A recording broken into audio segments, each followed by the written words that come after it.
धन्यवाद सर।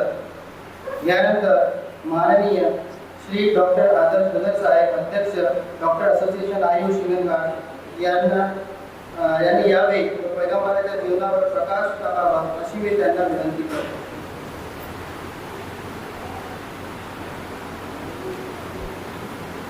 उपस्थित मान्यवर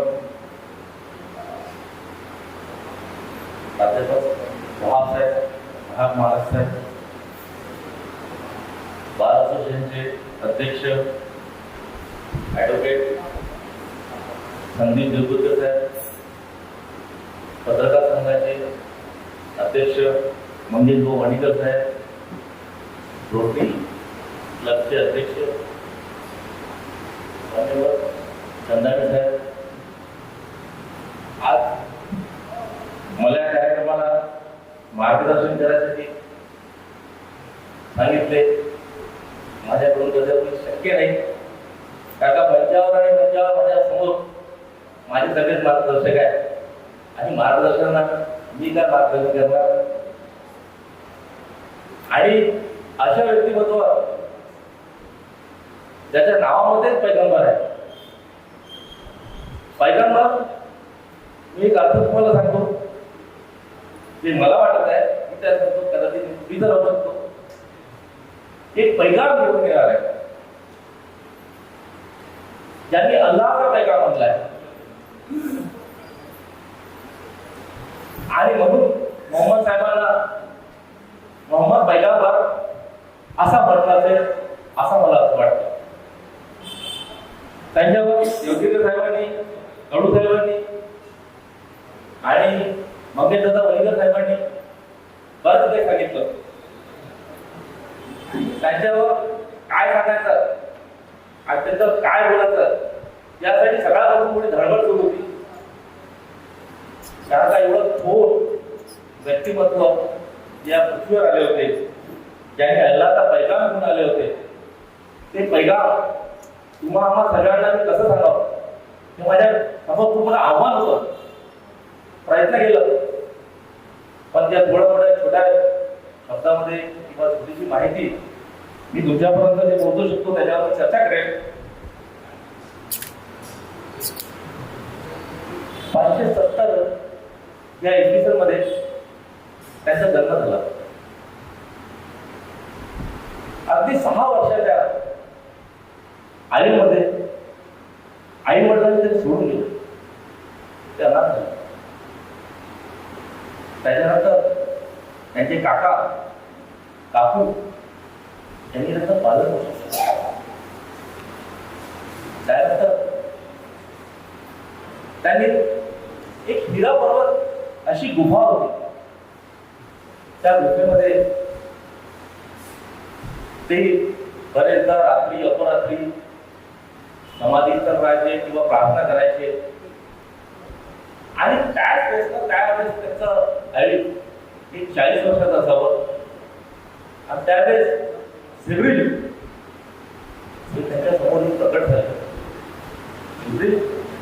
जिब्रील हे अल्लाहकडून आलेला संदेश होता, ते त्यांच्याकडे घेऊन आले। ते संदेश त्यांनी 2-3 वर्षामध्ये इतर लोकांना सांगण्यास सुरुवात केली आणि त्याच्या माध्यमातून त्यांनी अल्लाहचा संदेश आपल्या समुदायापर्यंत पोहोचवला आणि मानवाने काय केलं पाहिजे, कसं राहायला पाहिजे त्याची शिकवण दिली। काय करणार, एक युद्ध पुकारलं गेलं, त्याच्यामध्ये एक 10,000 सैनिकांचं त्यांना संघटना केली आणि मग त्यावर लढ घेतली आणि तो युद्ध पार पडला। कालांतराने आजार त्याचा मृत्यू झाला।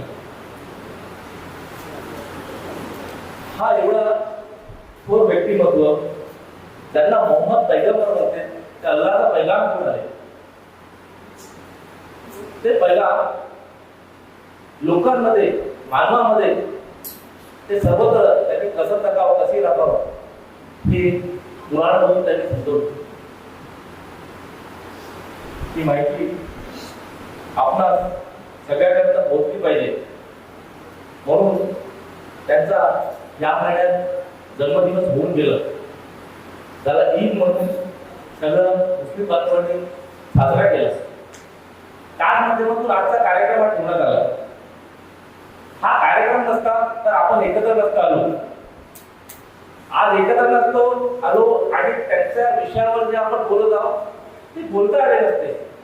ते काय होते ते विचार मांडता आले नसते. प्रत्येक जाती प्रत्येक धर्मामध्ये प्रत्येकाला जी शिकवण दिली सामान्यांनी समान लोकांनी कसं जगावं कशी राहावं, आपण भेदभाव नाही करावं, जाती धर्माचा भेदभाव नाही करावं, हे सगळं शिकवलं जातं. तरी पण आपण ते कुठेतरी विसरतो. असं विसर पडलेला जो क्षण असतो किंवा आपण विसर नाही पडावं त्यासाठी आपले कार्यक्रमाचे आयोजन होत राहिलं पाहिजे. आज विशेषतः हा पैगाम मोहम्मद पैगामचा आला तर तो पैगाम घेऊन माझ्याकडे आले. तो चक्क मराठीत होता. पत्रिका ती पण मराठीत होती. इथं आल्यावर मी बघितलं की एकदम राईट लेफ्ट झालं, एकदम हँडल बसत गेलं की असा कार्यक्रम हा मराठी भाषेत. याचं मला खूप कौतुक आहे, खूपच कौतुक आहे. अरे का बरं नाही, मोहम्मद पैगंबर साहेब हे एकाच भाषेत का राहायला पाहिजे, ते मराठीतच नाही राहायला पाहिजे. मला असं वाटतं तामिळमध्ये मल्याळममध्ये प्रत्येकच भाषेत ते जायला पाहिजे. म्हणून हा जो कार्यक्रमाचा आजचा मराठीमध्ये जे संवाद ठेवला किंवा मराठीमध्ये जे कार्यक्रम ठेवलं तर मी हेच मानतो की पैगंबर साहेबांना हे फक्त अरबी किंवा उर्दू मध्ये नाही तर मराठीमध्येही आज अवतरित केला गेला आहे. याचा मला अभिमान वाटत आहे. कारण एवढे थोर व्यक्तिमत्व कुठल्या धर्माचे मोठे जे धर्मगुरू राहतात यांना आपण एका भाषेपुढे मर्यादित नाही ठेवायला पाहिजे. जशी एखादी मूवी एखादी पिक्चर वेगवेगळ्या भाषेत डब केली तर ते प्रत्येक भाषेमध्ये समजलं जाते. तसंच प्रत्येक धर्माचं जे काही ज्ञान असतं किंवा जे काही असतं ते प्रत्येक भाषेत ते कळायला पाहिजे. म्हणून आजचा कार्यक्रम हा मराठीत ठेवलं त्याचं मला खूपच कौतुक आहे, कुतूहल आहे आणि मला खूप चांगलं वाटत आहे.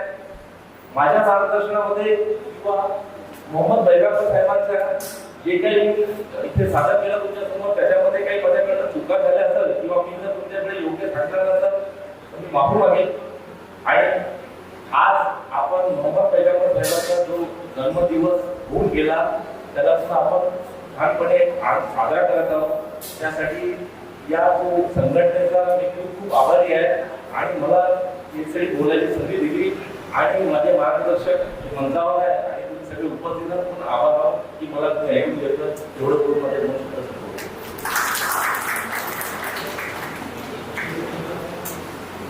धन्यवाद सर.